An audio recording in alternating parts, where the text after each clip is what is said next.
байқау задаларыңыз қалай? Students book'тың 91-ші беттегі тапсырмаларды орындаймыз. Exercise 1. Read the text and discuss the questions in group. Мәтінді оқып, топта осы сұрақтарды талқылаймыз. Бірінші сұрақ: What small actions can you take daily to help fight climate change? Сен әр күні қандай кішкентай қадамдар жасай аласың? Климаттық өзгерісті алдын алу үшін, яғни сонымен күресу үшін. I can turn off the lights when I leave the room and use a reusable water bottle or to reduce plastic waste.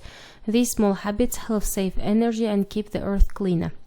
Екінші сұрақ: What can be done in your school and community to help fight climate change? Сенің мектебіңде немесе қоғамда не жасау мүмкін климаттық өзгеріспен күресу үшін?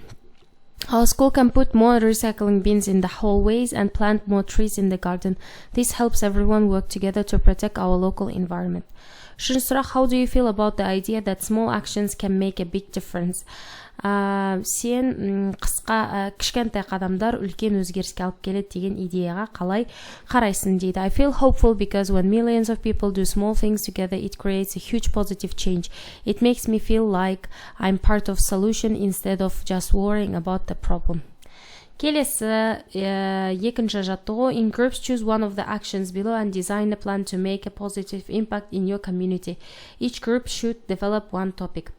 Топ болып жұмыс істейміз, бір тақырыпты таңдаймыз. Жаңағы климаттық өзгерістің алдын алу қадамдары, сол жердегі бір тақырыпты алып, және план, жоспар құрастырамыз.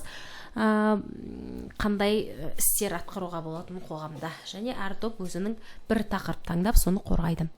Мысалы ретінде, our school recycling plan, яғни қайта өңдеу туралы жоспар жасадым. Research will ask the school janitor how many bags of trash we make every day to find where we need more bins. Бірінші ізденіс мектеп директорынан бір күнде қанша қоқыс шығаратыныңызды, мектеп директорын деп кешірім сұраймын. Мектеп тазалықшыларынан бір күнде қанша қоқыс шығаратынын сұраймыз. Және көбірек қай жерде бізге қоқыс жәшіктері керек, соны сұраймыз. The action will put blue bins for paper and yellow bins for plastic in every classroom in the cafeteria. Әр классқа және әр бөлмеге және кафетерияға, асханаға қағаз үшін көк қоқыс жәшігі және пластик үшін сары қоқыс жәшігін қоямыз. Our group will make a short presentation for the morning assembly to show students which bin to use. Таңғы жиналысқа тобымыз қысқа презентация жасайды, қайсы қоқыс жәшігін қалай қолдану керектігі туралы. This plan helps our school produce less waste and makes it easy for every student to help the earth.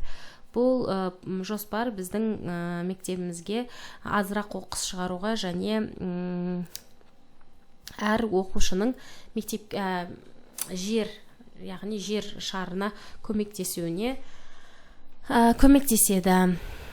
Келесі exercise 3. Share your ideas with the whole class. Explain how your plan can make a difference and answer any questions from your classmates.